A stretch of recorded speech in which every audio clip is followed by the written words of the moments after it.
इस वीडियो में हम वैक्सीनेशन मैनेजमेंट सिस्टम की प्रोटोटाइप फाइल का ओवरव्यू देखेंगे कि किस तरह से इस एप्लीकेशन के अंदर इसका कोड जो है वो वर्क कर रहा है। कोड पे ओवरव्यू से पहले हम इस एप्लीकेशन की वर्किंग देखेंगे कि वर्किंग ये किस तरह से कर रही है।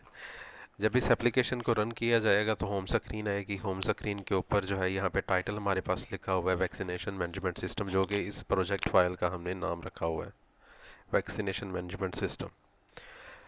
इसके बाद इस होम स्क्रीन पे दो बटन इंटरफेस हैं, यानी कि हमारे पास दो कंपोनेंट्स हैं, दो बटन्स हैं। एक यूज़र का बटन है और एक एडमिन का बटन है। एडमिन पे अगर यूज़र क्लिक करता है तो वो एडमिन के लॉगिन पे जाएगा, वहाँ से लॉगिन करवा के एडमिन को, तो नेक्स्ट वो उसका एडमिन का इंटरफेस जो है वो अपीयर हो जाएगा, तो वहाँ से उसकी फंक्शनैलिटीज़ यूज़र जो है वो परफॉर्म कर सकेगा। जबकि अगर यूज़र के बटन पे यहाँ से क्लिक करता है तो ये यूज़र के लॉगिन पे जाएगा, जहाँ से ये यूज़र को रजिस्टर भी कर सकता है एज अ न्यू यूज़र, और यूज़र को लॉगिन करवा के तो नेक्स्ट यूज़र के मॉड्यूल पे के डैशबोर्ड या होम स्क्रीन पे जाके यूज़र की वहाँ पे यूज़र की बताई हुई फंक्शनैलिटीज़ के अकॉर्डिंग वहाँ पे परफॉर्म कर सकता है। जैसे ही ये यूज़र के बटन पे क्लिक करेगा तो यहाँ पे एक और इंटरफेस आ जाएगा जो कि यूज़र का लॉगिन इंटरफेस है। लॉगिन के बट इंटरफेस पे दो इनपुट फील्ड्स हैं, उनके साथ टेक्स्ट व्यूज़, ईमेल और पासवर्ड लिखा हुआ है। ये आगे दो इनपुट फील्ड्स हैं।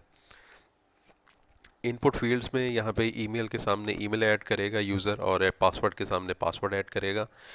इसमें क्योंकि फायरबेस ऑथेंटिकेशन यूज़ हुई है तो फायरबेस ऑथेंटिकेशन के लिए रिक्वायर्ड है कि आपके पास 6 डिजिट का पासवर्ड होना चाहिए, 6 कैरेक्टर्स का या 6 डिजिट्स का, यानी कि जो आपने पासवर्ड ऐड करना है उसकी लेंथ जो है वो 6 होनी चाहिए। अगर इससे कम होगी तो वो पासवर्ड जो है वो फायरबेस ऑथेंटिकेशन एपीआई जो है एरर जनरेट करवाएगी और वो नहीं होगा। नेक्स्ट जो है लॉगिन का बटन है, एक रजिस्टर का बटन है और एक बैक का बटन है। बैक के बटन पे क्लिक करता है तो वापस ये इस होम स्क्रीन पे आ जाएगा।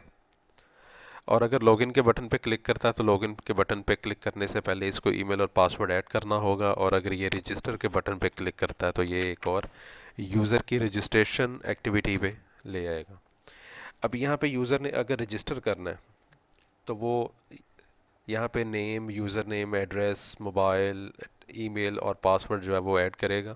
ये सारी की सारी एडिट टेक्स्ट फील्ड्स हैं। इनके बाद ये रजिस्टर के बटन पे क्लिक करेगा और सक्सेसफुली रजिस्ट्रेशन होने के बाद ये वापस लॉगिन स्क्रीन पे आ जाएगा। अगर यूज़र अपना ईमेल और पासवर्ड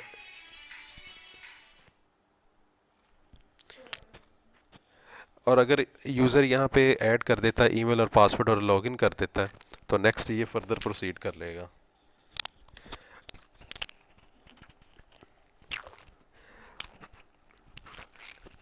जब इसने लॉगिन करने के लिए ईमेल और पासवर्ड ऐड करना है तो उसने क्लिक करना है, तो ये लॉगिन के बटन पे क्लिक करने के बाद ईमेल और पासवर्ड को रीड करके वैलिडेट करेगा, और वैलिडेशन करने के बाद यानी इनपुट की वैलिडेशन के बाद ये फायरबेस ऑथेंटिकेशन एपीआई से ईमेल और पासवर्ड की एग्जिस्टेंस चेक करेगा कि क्या ये वहाँ पे एग्जिस्ट कर रहा है यूज़र। तो वैलिडेटिंग इन्फो के नाम से हमने एक प्रोग्रेस डायलॉग जो है वो शो करवा दिया है, और उसके ऊपर वैलिडेटिंग इन्फो के नाम से हमने टाइटल जो है वो सेट करके इसको शो करवा दिया डायलॉग डॉट शो मेथड के थ्रू।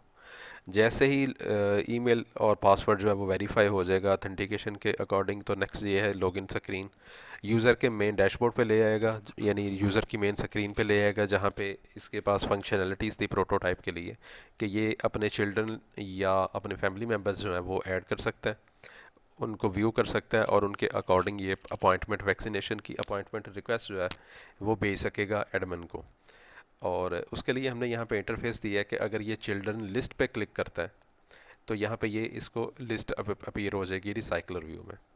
यहाँ पे हर जितने भी फैमिली मेम्बर्स का डाटा इसने ऐड किया होगा तो उनका सारा डाटा, और उसके बाद वहाँ पे स्टेटस के नॉट वैक्सीनेटेड आ रहा है फर्स्ट ऑफ ऑल, और उसके बाद डेट जो है जब इसने एप्लीकेशन रिक्वेस्ट सेंड कर देनी है अपॉइंटमेंट के लिए, और एडमिन ने उसको अप्रूव करने के बाद उसको डेट जो है वो बता मेंशन करके, तो वैक्सीनेशन डेट जो है वो उसने अप्रूव कर देनी है। तो यहाँ पे ये वैक्सीनेटेड और डेट जो है वो शो हो जाएगी। अब इसने ऐड न्यू पे क्लिक करना है तो नए फैमिली मेम्बर का या नए चिल्ड्रन का डाटा जो है वो ऐड कर सकता है। तो यहाँ पे एक जेंडर के आगे एक स्पिनर यूज़ किया गया ड्रॉप डाउन लिस्ट के लिए, जहाँ पे ये मेल और फीमेल के नाम से जेंडर जो है वो सिलेक्ट कर सकता है। नेम के आगे ये अपना नेम चिल्ड्रन या फैमिली मेम्बर का नाम लिखेगा। डीओबी के आगे जो है वो डेट ऑफ बर्थ जो है वो लिखेगा। इनकी टेक्स्ट फील्ड जो है डीओबी की हमने इनपुट टाइप टेक्स्ट डेट जो है वो मेंशन की हुई है। और उसको सेव करेगा तो वो सेव हो जाएगा। सेव के बटन पे क्लिक करेगा तो ये वापस इसको इस इंटरफेस पे ले आएगा कि जो फैमिली मेम्बर का डाटा है वो ऐड किया जा चुका है। और ऐड करने के बाद नेक्स्ट इसने मेक अपॉइंटमेंट, जितने भी चिल्ड्रंस का डाटा या फैमिली मेम्बर्स का डाटा लिस्ट में शो हो रहा होगा तो स्टेटस के अकॉर्डिंग इसके पास मेक अपॉइंटमेंट के नाम से बटन जो है वो विजिबल हो जाएगा। अगर किसी भी एक फैमिली मेम्बर या चिल्ड्रन का डाटा नॉट वैक्सीनेटेड अगर स्टेटस है तो फिर ये मेक अपॉइंटमेंट का बटन जो है ये अपीयर हो जाएगा। और अगर इसने मेक एन अपॉइंटमेंट के लिए इसने सेंड किया तो वो यूज़र की उस फैमिली मेम्बर की आईडी इस इंटरफेस वैक्सीनेशन अपॉइंटमेंट के इंटरफेस को भेज देगा, जहाँ पे डेटाबेस में से उसने डेटा जो है वो सिलेक्ट करके फैच करके तो उसका नाम जो है फैमिली मेम्बर का वो डिस्प्ले कर दिया। और उसके बाद हॉस्पिटल जो है, जितने भी एडमिन ने हॉस्पिटल ऐड किए होंगे, ये भी हमारे पास रिक्वायरमेंट थी कि एडमिन ने हॉस्पिटल्स को मैनेज करना है और है हॉस्पिटल्स की लिस्ट जो है वो ऐड करनी है। अब स्पिनर के अंदर जो है वो जितने भी हॉस्पिटल्स हैं वो उनकी लिस्ट आएगी।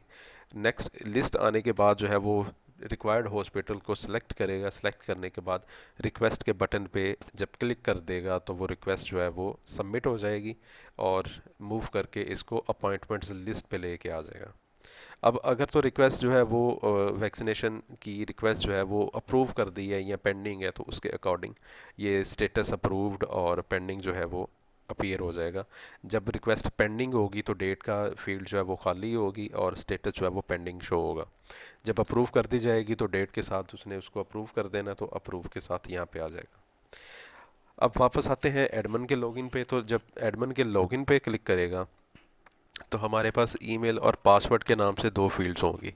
ईमेल और पासवर्ड जब एडमिन ऐड करके लॉगिन के बटन पे क्लिक करेगा तो नेक्स्ट ये एडमिन के मेन या डैशबोर्ड स्क्रीन पे आ जाएगा और यहाँ से इसको जो इंटरफेस प्रोवाइड किए गए हैं वो हॉस्पिटल लिस्ट, चिल्ड्रन लिस्ट यानी चिल्ड्रन या फैमिली मेम्बर्स जितने भी सिस्टम के अंदर ऐड हैं ये उनकी लिस्ट को देख सकता है।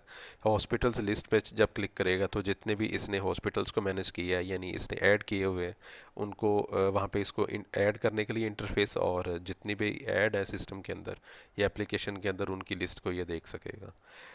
अपॉइंटमेंट लिस्ट पे जब क्लिक करेगा तो फैमिली मेम्बर्स जितने भी दूसरे हमारे पास यूज़र्स हैं उनके फैमिली मेम्बर्स के अकॉर्डिंग या चिल्ड्रंस के अकॉर्डिंग जितने भी इसको अपॉइंटमेंट के अकॉर्डिंग यहाँ पे इसको मिले हैं, अपॉइंटमेंट्स रिसीव हुई हैं, उस पर क्लिक करके उसकी लिस्ट आ जाएगी। देन वहाँ पे अगर स्टेटस पेंडिंग है तो वहाँ पे अप्रूव का बटन आ जाएगा।